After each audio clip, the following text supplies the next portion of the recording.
weekend, right on the heels of this, it looks like we got a little bit of a mix here. Bit of a split decision here in northern Utah, but it won't ruin the whole weekend, which is a good thing. Today was cool. We had a little front that went by this morning, dropped a few drops of rain in the Salt Lake Valley, a little snow in the mountains.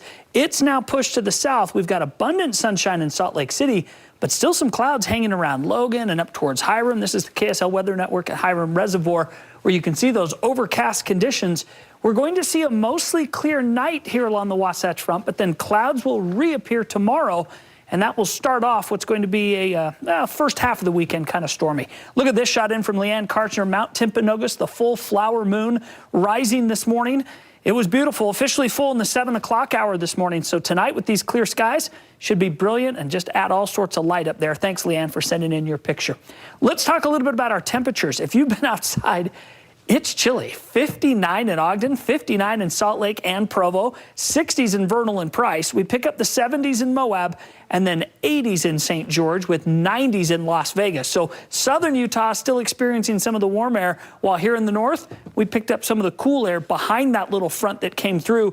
It brought about an inch of snow up in the Uintas this morning with that little piece. And as I mentioned, a few little raindrops in the Salt Lake Valley this morning. Let me go and show you as we looked at the satellite and radar, there was the little front, the little push that came through. The majority of the precipitation stayed north of the area, but that's where this low is currently holding, and that's where some of the clouds that are connected to the northern Utah cameras are coming from. It's the little tail end of that low pressure. The front itself is going to nudge out from Moab into Colorado tonight and move out of the area. We'll see a little warm front with some southerly winds pick up tomorrow afternoon. We'll see an increase in cloud cover and temperatures into the 70s.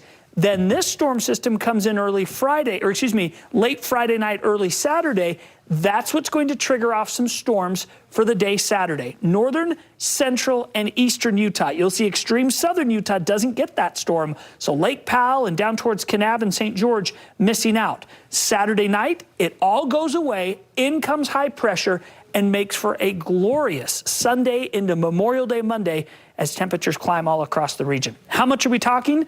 Generally a quarter to a third of an inch along the Wasatch Front, a half inch around the benches. Central Utah, a tenth of an inch. It just doesn't look big for you. I think the bigger totals are definitely going to be across the northern half of the state, and that will be on Saturday into very early Sunday morning, all gone by Sunday and Monday. So look for increasing clouds tomorrow across the state. We'll see an exception will be Kanab to St. George. You'll keep it mostly sunny. Temperatures remain mild, 80s for you, but temperatures will fall behind this little front. So 88 on Friday, down to 83 on Saturday, dry, but then look at the ramp up for Memorial Day and beyond. We're talking mid-90s all next week with abundant sunshine.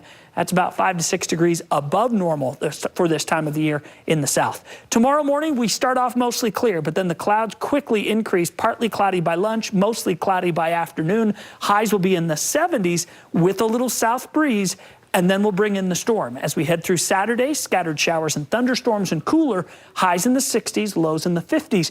But look at this climb. Sunday, sunny and 70. Monday, 80 and sunny. And next week, mid-80s and sunshine to mostly sunny skies. So nothing starts summer like Memorial Day, and nothing starts the 80s and 90s like that. Switch has been flipped, right? Yes, it does. All right, thanks, Kev. You bet. We'll be right back.